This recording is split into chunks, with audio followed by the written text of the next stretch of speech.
একজন বৃদ্ধা নারী শুধু লা ইলাহা ইল্লাল্লাহ বলার অপরাধে তাকে এমনভাবে হত্যা করা হয়েছিল যা শুনলে আজও শরীর কেঁপে উঠবে। ইসলামের প্রথম শহীদ হজরত সুমাইয়া রাদিয়াল্লাহু আনহা। ভোরের আলো ফুটছে, মক্কার আকাশ লাল হয়ে উঠছে সূর্যের আলোয়। কিন্তু আজ ইয়াসির রদিয়াল্লাহু আনহু এখনও বিছানায়। সুমাইয়া রদিয়াল্লাহু আনহা অবাক, কারণ তিনি কখনো এত দেরি করে ঘুমান না। তিনি কাছে গিয়ে বললেন, কি হয়েছে, শরীর খারাপ? ইয়াসির রদিয়াল্লাহু আনহু ধীরে বললেন, না, কিন্তু আমি আজ এক ভয়ঙ্কর স্বপ্ন দেখেছি। ইয়াসির রদিয়াল্লাহু আনহু বলতে শুরু করলেন, আমি দেখলাম একটা বিশাল মাঠ, চারপাশে পাহাড়। হঠাৎ পাহাড় ফেটে আগুন বের হল, ভয়ঙ্কর আগুন, যা পুরো মাঠ গ্রাস করল।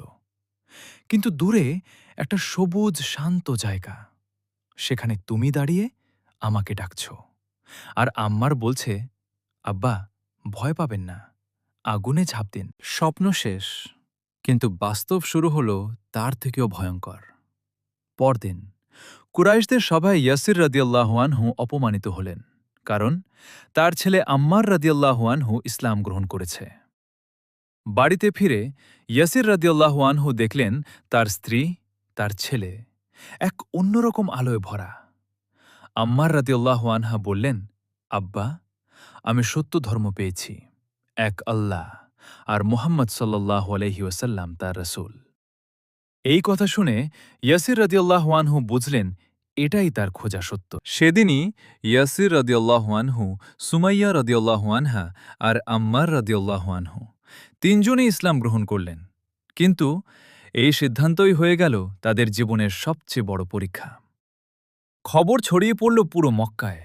আবু জাহেল রেগে আগুন, তাদের ধরে এনে শিকলে বেঁধে রোদে ফেলে রাখা হল। গরম বালুর উপর, বুকের উপর পাথর, তলোয়ার গরম করে দেহে দাগ দেওয়া হচ্ছিল। কিন্তু আশ্চর্য, তাদের মুখে কোনো অভিযোগ নেই, কোনো কান্না নেই, শুধু মুচকি হাসি, কারণ তাদের বিশ্বাস জান্নাত অপেক্ষা করছে।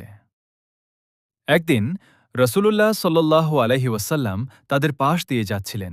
তিনি বললেন, ধৈর্য ধরো ইয়াসির পরিবার, জান্নাত তোমাদের জন্য অপেক্ষা করছে। কিন্তু জালিমরা থামেনি। আবু জাহেল বলল, মুহাম্মদকে গালি দাও, না হলে মৃত্যু। সুমাইয়া রাদিয়াল্লাহু আনহা বললেন, তোর মিথ্যা মাবুদ জাহান্নামে যাক। এরপর একটা বর্ষা নিক্ষেপ করা হল, আর সেই মুহূর্তে তিনি বললেন, লা ইলাহা ইল্লাল্লাহ, এবং শহীদ হলেন ইসলামের প্রথম শহীদ হজরত সুমাইয়া রাদিয়াল্লাহু আনহা। তারপর ইয়াসির রাদিয়াল্লাহু আনহু শহীদ হলেন, একটা পরিবার যারা দুনিয়া হারিয়ে আখিরাত জয় করল। এই গল্প শুধু ইতিহাস না, এটা ঈমানের শক্তি, যেখানে মৃত্যু থেকেও বড় বিশ্বাস।